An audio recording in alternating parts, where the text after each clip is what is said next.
everyone, this is Vijeta and welcome back to your own YouTube channel.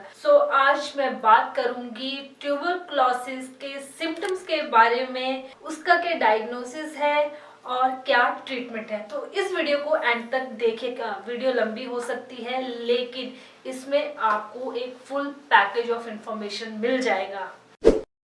Tuberculosis एक bacteria से होती है जिसे हम माइकोबैक्टीरियम ट्यूबरक्लोसिस कहते हैं और टीबी की मेन साइट जो है वो लंग्स है। बट ऐसा नहीं है वो लंग्स में ही होता है, वो बॉडी के किसी पार्ट में भी हो सकता है। अगर टीबी लंग्स में हो तो उसको हम पल्मोनरी टीबी कहते हैं, अगर बॉडी के किसी और पार्ट में हो तो उसे हम एक्स्ट्रा पल्मोनरी टीबी कहते हैं। और इसके अलावा अगर टीबी एक टाइम में बहुत सारे ऑर्गन को इन्फेक्ट कर देता है तो उसे डिसेमिनेटेड टीबी कहते हैं। अब क्वेश्चन आता है कि टीबी का बैक्टीरिया हमारी बॉडी में एंटर कर जाए तो फिर क्या होता है। जब टीबी का बैक्टीरिया हमारी बॉडी में एंटर कर जाता है तो it start protecting itself in the form of granulomas. ये इम्पॉर्टेंट नहीं है कि अगर कोई किसी इंसान जो है वो टीबी से इन्फेक्ट हुआ है तो उसको टीबी डिजीज भी होगा ही, because there is a difference between infection and disease. मान लीजिए एक पर्सन जो है टीबी से इन्फेक्ट है लेकिन उसको सिम्टम्स नहीं है, इसका मतलब है कि टीबी का बैक्टीरिया तो है लेकिन वो एक्टिवेटेड फॉर्म में नहीं है, तो उसे हम जो है लेटेंट टीबी भी कहते हैं। अगर वही बैक्टीरिया एक्टिवेट हो जाए और बॉडी में ग्रो करने लग जाए तो वो एक्टिव टीबी डिजीज जो है कॉज कर देता है। This is the difference.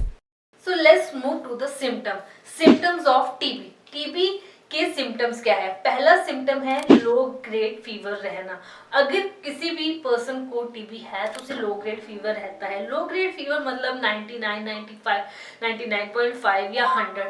ऐसा लगता है कि वो थके हुए हैं, ऐसा नहीं कि बहुत बॉडी गर्म हो जाता है, ऐसा फील होता है कि थके हुए हैं, मे भी बहुत काम किया हुआ है इस वजह से। लेकिन जब वो अपना टेम्परेचर चेक करते हैं तो उनको जो है वो फीवर होता है। तो हाई फीवर होने के बहुत रेयर चांसेस होते हैं, बहुत कम केसेस में होता है, लेकिन लो ग्रेड फीवर जो है वो रहता ही है। नेक्स्ट है लॉस ऑफ हंगर। ये है सेकंड सिम्टम। भूख लगना जो है कम हो जाती है। जितना पर्सन नॉर्मली खाना खाता है उसे धीरे धीरे उसकी भूख जो है मिटना शुरू हो जाती है। इसके कारण क्या होगा, जब पर्सन खाना नहीं खाएगा तो उसका वेट लॉस भी जो है होना शुरू हो जाएगा, या तो पता ही नहीं होता क्योंकि वो इतनी कम भूख भी नहीं होती, खाते हैं बट इतना नहीं खाते हैं, लेकिन वेट लॉस भी ज्यादा होने लग पड़ता है। थर्ड है अनएक्सपेक्टेड वेट लॉस। पर्सन जो है काफी ज्यादा वेट लूज कर लेता है बट आइडिया नहीं होता, ना वो जिमिंग कर रहा होता है ना वो डाइट कर रहा होता है। हाँ, भूख उसकी कम हो जाती है, लो ग्रेड फीवर रहता है, तो ये भी सिम्टम है।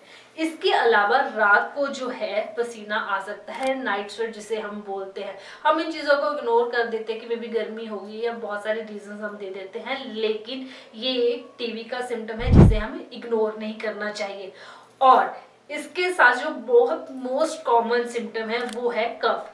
अगर आपको 2 हफ्ते से ज्यादा है तो it's a matter of concern, तो आपको जो है डॉक्टर को जाके दिखाना चाहिए। मैंने बहुत सारी वीडियोस में ये बोला है कि कफ अगर आपको हो और आपको सर्दी जुकाम वाला ना कफ हो, नॉर्मल पता लग जाता है कि मुझे सर्दी हुई थी इसकी वजह से मुझे कफ हुआ है, पर वो ठीक भी हो जाता है।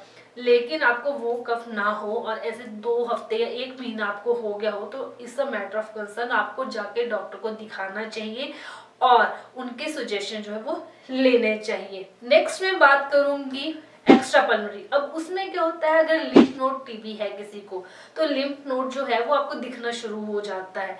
लिम्फ नोड जैसे यहाँ गले में हो गया तो उसके जो गांठ जो है वो आपको दिखना शुरू हो जाएगी, तो उससे भी आपको पता चल सकता है कि there is something abnormal here.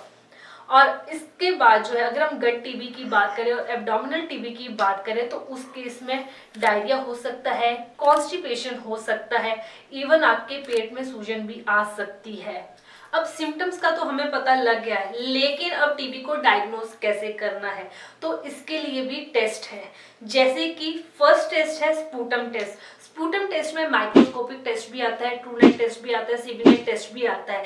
Microscopic test जो है इतना वैलिड नहीं होता है, इतना उस पर टेस्ट नहीं किया जा सकता, इसीलिए गवर्नमेंट जो है अब ट्रूनेट टेस्ट, सीबीनेट टेस्ट और जीन एक्सप्लोइट टेस्ट को बढ़ावा दे रही है कि ट्रूनेट टेस्ट किया जाए। उससे पता लग जाएगा कि टीबी आपका है या वो रिफैम्पिसिन रेजिस्टेंट है कि नहीं। इसके साथ साथ जो है डॉट्स में कल्चर टेस्ट भी किया जाता है। कल्चर करने के बाद डीएसटी के लिए दिया जाता है ड्रग सेंसिटिविटी टेस्ट, कि कहीं टीबी का बैक्टीरिया और मेडिसिन के लिए रेजिस्टेंट तो नहीं है। उसके हिसाब से ही जो है टीबी पेशेंट का ट्रीटमेंट स्टार्ट किया जाता है। अगर आपका स्पूटम नेगेटिव आ रहा है, आपका सैंपल जो आपने दिया वो नेगेटिव आ रहा है, तो एक्सरे भी किया जाता है। अगर उसमें कोई एबनॉर्मेलिटी दिखती है तो ब्रोंचोस्कोपी जो है वो सजेस्ट की जाती है। अगर एक्स्ट्रा पल्मोनरी में लिम्फ नोड टीबी की बात की जाए तो नीडल के थ्रू जो है, अगर आपका लिम्फ नोड असेसिबल है तो नीडल के थ्रू वहां से सैंपल लिया जाता है, देन फर्दर टेस्ट किए जाते हैं टू चेक कि उसमें टीबी बैक्टीरिया है या नहीं है। अगर टीबी बैक्टीरिया है तो वो सेंसिटिव है या ड्रग रेजिस्टेंट है। So it is important to diagnose TB early. अगर आपको टाइम से पता लग जाए, अर्ली पता लग जाए, तो ट्रीटमेंट आपका उतना ही जल्दी स्टार्ट हो जाता है। लेकिन मान लो आपको पता लग गया कि आपको सेंसिटिव टीबी है, तो इसके बाद अब बात करेंगे हम ट्रीटमेंट की, कि कौन सा ट्रीटमेंट जो है स्टार्ट होगा। तो आज के ज़माने में TB treatment is easily available. So अगर आपको टीबी हुआ है तो it's your duty, it's your responsibility कि आप टीबी का ट्रीटमेंट लें, और जो एक अभियान चला है एंड टीबी का, उसमें आप सहयोग करें। तो फर्स्ट, अगर किसी को सेंसिटिव टीबी है तो 6 महीने की मेडिसिन चलती है। स्पेसिफिकली अगर पल्मोनरी टीबी है तो 6 महीने की मेडिसिन उसके लिए इनफ होती है। लेकिन एक्स्ट्रा पल्मोनरी है तो ये मेडिसिन जो है, ये जो ट्रीटमेंट है, 6 से 11 महीने भी हो सकता है अगर आपको लिम्फ नोड टीबी है। अगर इन केस आपको स्पाइन टीबी है या ब्रेन टीबी है तो ड्यूरेशन इसकी जो है और भी ज़्यादा एक्सटेंड हो सकती है। सो 6 मंथ्स के ट्रीटमेंट में 4 बेसिक मेडिसिन होती है। First isoniazid, second rifampicin, third ethambutol and fourth पैराजिनामाइड।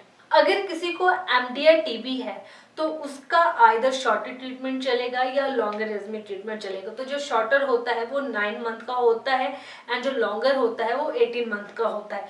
लेकिन पर्सन की रिकवरी के हिसाब से, पर्सन की प्रोग्रेस के हिसाब से वो ट्रीटमेंट थोड़ा एक्सटेंड भी किया जा सकता है। लेकिन आप लोगों को जो है होप रखनी है, क्योंकि टीबी जो है क्योरेबल है। सो आई होप ये वीडियो आपको पसंद आया होगा। इसमें मैंने सारी चीज़ें बता दी है, जिस चीज़ को आप इधर उधर ढूंढते रहते हो, एक ही वीडियो मैंने आपको सारा कुछ बता दिया है। तो ये वीडियो आपको पसंद आई हो। सो मेरा एक क्वेश्चन है आपसे, अगर टीबी लंग के अलावा किसी और बॉडी पार्ट में हो जाए तो उसे हम कौन सा टीबी कहते हैं? सो ये क्वेश्चन का आंसर आपको कमेंट बॉक्स में देना है। अब मिलती हूँ नेक्स्ट वीडियो में, तब तक सी यू, बाय बाय।